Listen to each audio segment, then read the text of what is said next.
కానీ జైల్లో మంచం ఉండదు కాబట్టి మేము డబ్బులు ఇస్తే హాస్పిటల్కి వెళ్ళి పడుకోవచ్చు మంచం మీద అనేది కొంతమంది అంటుంటారు. వాస్తవం అది తప్పు సార్. ఏదన్నా మంచం ఏమన్నా ఎవరికి మంచం అవసరం? ఓల్డ్ ఏజ్ వాళ్ళకు మంచం అవసరం. ఇప్పుడు ఇంకోటి ఎవరికైనా నడుము బ్యాక్ పెయిన్ ఉన్న వాళ్ళకు మంచం అవసరం. నీకు అంతవరకు అంటే ఇప్పుడైనా ఆయన హాస్పిటల్లో డాక్టర్ తోటి చెకప్ చేసిన తర్వాత ఆయన అవుట్ హాస్పిటల్కి వెళ్ళి వచ్చిన తర్వాత లేదు నీకు అవసరమే అని డాక్టర్ రాస్తే అప్పుడు వాళ్ళకు మంచం ఇస్తారు. కానీ డబ్బులు ఇస్తే మంచం హాస్పిటల్ పోయి పండుకోవచ్చు అనేది కరెక్ట్ కాదు. అదంతా అబద్ధం. అది బ్యారక్ లో టీవీ పేపర్ రెండు ఉంటాయా? ఉంటాయి. పేపర్ అంటే రోజు అన్ని పేపర్లు వస్తాయి. న్యూస్ పేపర్ రెగ్యులర్ గా బ్యారక్ ఒకటి వచ్చేస్తుంది. బ్యారక్ ఒకటి ఉంటుంది. బ్యారక్ కాదు, 2 బ్యారక్లు ఒక పేపర్ ఉంటుంది. పొద్దు నుంచి 12 గంటలు ఒకరు చూస్తారు, 12 నుంచి మళ్ళీ సాయంత్రం వరకు నైట్ వరకు ఒకరు చూసుకుంటారు. పేపర్ వస్తుంది. పేపర్ కూడా స్కానింగ్ వస్తుందా? సెన్సార్ చేస్తారు కదా సార్. అది కూడా ఏంటంటే కొన్ని ఖైదీలకు ఏ విషయాలు తెలియాలి, బయట నుంచి ఏ విషయాలు తెలియవద్దు అనేది జైలు రూల్. అది ఇప్పుడు కొన్ని విషయాలు ఖైదీలు చూడని విషయాలు ఉంటాయి. ఎందుకంటే బయట సమాజంలో ఉన్న స్వేచ్ఛ మాకు ఉండదు కదా, మేము మొత్తానికి దూరం అయినా కాబట్టి మాకు అంత అన్నిట్లో మనకు స్వేచ్ఛ ఇవ్వరు వాళ్ళు. కొన్ని కటింగ్ చేసి పంపిస్తారు. అది ఏంది కటింగ్ చేసి కూడా ఇంటికి ఫోన్ చేసి కనుక్కుంటారు వీళ్ళంతా. మనం ఎట్లుంటారు మన సోదరులు ఖైదీలు. అది అంటే ఏందో కటింగ్ వచ్చింది కానీ జైలు మ్యాటర్లు ఏమైనా పడ్డా, జైలు మీద రిపోర్ట్ రాస్తే అది కట్ చేస్తారు. అది కట్ చేసి ఒక రేప్ కేసులోనో ఒక మర్డర్ కేసులో నిందితులు లోపల ఉన్నాడు అనుకోండి, ఆయన గురించి వార్త వస్తుంది. అవును, ఆ వార్త మరి ఎలా కట్ చేస్తారు? కానీ మిగతా వాళ్ళకి తెలుస్తుంది కదా. తెలుస్తుంది, కట్ చేస్తారు. ఇప్పుడు జైల్లోకి వచ్చిన తర్వాత చిన్న పిల్లల పట్ల నేరాలు చేసిన వాళ్ళు లేదా భార్యని చంపి వచ్చిన వాళ్ళు ఉంటారు కొంచెం క్రూరంగా. అటువంటి వాళ్ళు రాగానే మిగతా ఖైదీలందరూ వాడిని కొడతారు అన్నది వాస్తవం? లేదు సార్, అట్లాంటి ఏం లేదు. ఒకప్పుడు దుప్పటి కప్పి కొట్టేవాళ్ళు. ఎందుకంటే కొట్టే హక్కు ఎవరికి లేదు సార్. సూపరింటెండెంట్ కూడా లేదు. ఎందుకంటే వాళ్ళు ఫస్ట్ ఆఫీసర్లే వచ్చిన ఖైదీని ఎట్లా చూడాలనేది, వీళ్ళు ఎట్లా జాగ్రత్త చూసుకోవాలి, ఎట్లా పెట్టాలి అనేది వీళ్ళు నిర్ణయిస్తారు. వాళ్ళు వచ్చిన క్రైమ్ ఏంటంటే అతను వచ్చిన క్రైమ్ ఏంది, అరే ఇతన్ని ఈ బ్యారక్లో వేస్తే కొడతారు కాబట్టి సేమ్ కేటగిరీ వీడు ఏ కేసులో వచ్చినా దాంట్లోనే ఆ బ్యారక్లో పంపిద్దాం అనేది ఆఫీసర్ చూసి చేస్తారు. కానీ ఎట్లా హాని జరగనియరు. ఖైదీలకు ఎలాంటి హాని, వేరే ఖైదీ తోటి హాని జరగకుండా చాలా జాగ్రత్త చూసుకుంటారు. కానీ కొంతమంది మాత్రం బాగా శిక్షించడానికి సింగిల్ సెల్లో పెడతారట కదా. ఇక సహజమే అది. ఇప్పుడు టీచర్ అన్నప్పుడు స్టూడెంట్ కొట్టక తప్పదు, ఇక అది సహజం. కానీ కొట్టడం ఏమి ఉండదు సార్, కాబట్టి పనిష్మెంట్ అదే. ఎందుకంటే ఒక బ్యారక్లో ఖైదీని కొడతాడు. కొడితే ఏంటంటే మరి ఆ ఖైదీ ఇప్పుడు బయట తప్పు చేసి జైలుకి వచ్చిండు, మరి జైల్లో కూడా కొట్లాడుతుంది, మరి ఎట్లా మార్చాలి అంటే ఒక 1 డేసా 2 డేసా 24 hours లాకౌట్ పెడతారు సింగిల్గా. సార్ నా తప్పైంది సార్, ఇంకోసారి గొడవలు చేయండి సార్ అంటే మళ్ళీ క్షమించి వదిలేస్తారు అని పెడతారు సింగిల్. అది రూల్స్ అంతే. కుటుంబానికి దూరం ఉంటాం అనే బాధ మినహాయించి మిగతా అన్ని కూడా జైల్లో దొరుకుతాయి. మిగతా ఎట్లా దొరుకుతారు అన్ని అంటే మిగతా ఇన్లీగల్ గానీ ఇన్లీగల్ మనకు ఏవైతే ఇచ్చే ఉన్నాయో అవి మాత్రమే దొరుకుతాయి. అంటే అమ్మ తర్వాత జైలే అమ్మ సార్. ఎందుకంటే కరోనా టైంలో ఖైదీల కుటుంబాలు ఈరోజు ఊపిరి పీల్చుకొని బతుకుతున్నారంటే జైలే దానికి కారణం. ఎందుకంటే కరోనా టైంలో బయట కూడా అంత ప్రికాషన్ తీసుకోలేదు. కరోనా టైంలో అంటే మాకు అంత ప్రికాషన్ తీసుకున్నారు.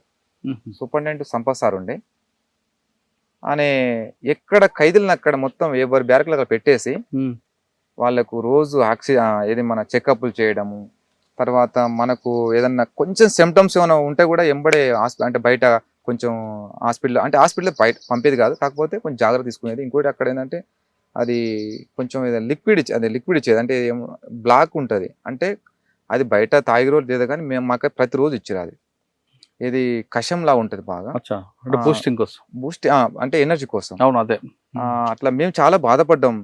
చాలా మంది సూపర్ని కూడా తిట్టుకున్నారు, ఏంది ఇంతకన్నా కఠినంగా మమ్మల్ని అంటే ఉన్నదే జైల్లో మళ్ళీ ఇంకొకటి ఇదొక ఒక జైల్లా తయారు చేసిన కదా అని చెప్పేసి తిట్టుకున్నారు. కానీ ఆయన తిట్టుకోవడం ఆయన ఏం పట్టించుకోలేదు. కానీ ఆయన అట్లా ఒక అధికారి అట్లా చేయడం వల్ల మేము బతికినాం. మళ్ళీ లేకుంటే కరోనా స్ప్రెడ్ వల్ల మేమంతా అంటే ఎక్కువ మంది ఉంటాం కాబట్టి ఎక్కువ స్ప్రెడ్ అవుద్ది ఖైదీలు.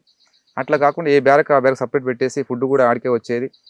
కానీ నేను చాలా బాధపడ్డా. కరోనా మీరు ఉన్న టైంలో ఎవరైనా బయట మన నేరం చేయాలని కుట్ర పంతున్న విషయం ఎప్పుడైనా గమనించారా? గమనించి ఆఫీసర్ చెప్పడం జరిగిందా? సార్ మా ముందైతే అట్లాంటి ఏం జరగలేదు, కాకపోతే అట్లాంటిది ఏం జరగలేదు సార్. సార్ ఫైనల్గా చెప్పండి, మరి ఒకసారి మనం వెనక్కి వెళ్దాం. ఆంధ్ర బోర్డర్లో జరిగిన సంఘటన మీరు ఏ విధంగా చూస్తారు? ఇకపై జరగకుండా ఉండాలంటే ఏం చేయాలి? జరగకూడదు అనేది నేను ఖచ్చితంగా చెప్తా. ఇప్పుడున్న సమాజంలో ఇప్పుడున్న సమాజంలో పార్టీతోటి ప్రజలకు అవసరం ఉంది, కానీ ప్రజలకు దూరం ఉండి చనిపోకుండా బయటకు వచ్చి బుల్లెట్ కాకుండా బ్యాలెట్ ద్వారా కొట్లాడితే బాగుంటుంది అనేది నేను చెప్పాల్సుకున్నాను. Okay. ఎందుకంటే పోతున్నారు, త్యాగాలు చేస్తున్నారు, మళ్ళీ ఏ ప్రజల కోసం అయితే పోయినామో ఆ ప్రజల్ని ఇన్ఫార్మర్లను చంపడము, అది నాకు చాలా బాధ అనిపిస్తుంది. కానీ ఇప్పుడున్న జనరేషన్లో, ఇప్పుడున్న వ్యవస్థలో ఆ మార్గం వదిలిపెట్టి ప్రజలకు వచ్చి చేయాల్సింది చేస్తే బాగుంటుంది. ఇంకా ప్రజలకు చాలా అవసరం ఉంది వాళ్ళతోటి కూడా. అయితే ఒక విషయం ఏంటంటే, నేను తీన్మార్ మల్లన్న మావోయిస్టులకు రిక్వెస్ట్ చేసిండు, నేను కూడా దానికి సంతోషిస్తున్నా. అంటే అన్నలు మీతోని ప్రజలకు చాలా అవసరం ఉంది, మీరందరూ కూడా బుల్లెట్ బాట వదిలిపెట్టి బ్యాలెట్ బాటకు రండి అన్నాడు. బాగుంది. కానీ ఆయన చెప్పినట్టుగా ప్రభుత్వాన్ని కూడా ఒప్పించాలి. వాళ్ళతోని చర్చలు జరిపితే కదా వాళ్ళు బయటకు వచ్చేది. ఇంకోటి, ఈ ఒకప్పుడున్న మేధావులు మావోయిస్టులకు ప్రభుత్వాలకు చర్చలు జరిపి హింసని ఆపాలని చెప్పేసి చాలా ప్రయత్నాలు చేశారు సార్. కానీ అట్లాంటి మేధావులు ఈరోజు లేరు. ఉన్నా కూడా పాలక వర్గాల భుజాల మీద కూర్చొని వాళ్ళకే భజన చేస్తున్నారు. అంటే వాళ్ళు కూడా దిగజారిపోయారు. ప్రజాస్వామిక మేధావైన వాళ్ళు ఎవరు లేరు ఇప్పుడు. ఉన్నా కూడా వాళ్ళు ఎవరు కూడా ఖండిస్తలేరు. ఇంకోటి, వాళ్ళు ఇప్పుడు మావోయిస్టులు వేరు కాదు, పోలీసులు వేరు కాదు, అందరూ ఈ దేశ పౌరులే, ఇండియానే. మరి ఇండియాలోనే ఉన్న మనం ఒక్కటే గడ్డ మీద పుట్టిన వాళ్ళు మనం చంపుకొని మన కుటుంబాలంతా కూడా చాలా నష్టపోతుంది. మరి పాకిస్తాన్ నుంచో లేకుంటే చైనా నుంచో లేకుంటే బంగ్లాదేశ్ వచ్చినటువంటి తీవ్రవాదులు అయితే కాదు, ఉగ్రవాదైతే కాదు. మరి ఈ దేశ పౌరుల మీద ఈ దేశ మిలిటరీ యుద్ధం చేయడానికి అధికారం లేదు. కానీ ఎందుకు ఈ దేశ పౌరులు తుపాకులు బట్టి ఎవరి కోసం పోరాడుతుంటే ఎందుకోసం పట్టారనేది ఒక ప్రభుత్వాలు ఆలోచించి దీన్ని పెద్ద మనసుతోని ఆలోచిస్తే ఖచ్చితంగా సమస్య సాల్వ్ అవుద్ది, హింస కూడా తగ్గిపోద్ది. వాళ్ళు కూడా బయటకు వచ్చి, ఎందుకంటే ప్రజల సమస్య లేకుంటే వాళ్ళతోనే అవసరం ఉన్నది కదా. ఈ ప్రజల సమస్యల్ని ప్రభుత్వాలు పరిష్కరిస్తే తుపాకీ బట్టి కొట్లాల్సిన అవసరం ఏముంది? కరెక్ట్. కాబట్టి ప్రభుత్వాలని ఉంచాలంటే, ప్రభుత్వాలని ఒప్పించాలంటే మేధావి శిక్షణే మెయిన్ పాత్ర. కానీ ఆ మేధావి శిక్షణ అంతా కూడా ప్రజాస్వామిక మేధావులంతా కూడా ఆలోచించి ఒక్క నిర్ణయానికి వస్తే బాగుంటుంది అనిపిస్తుంది నాకు.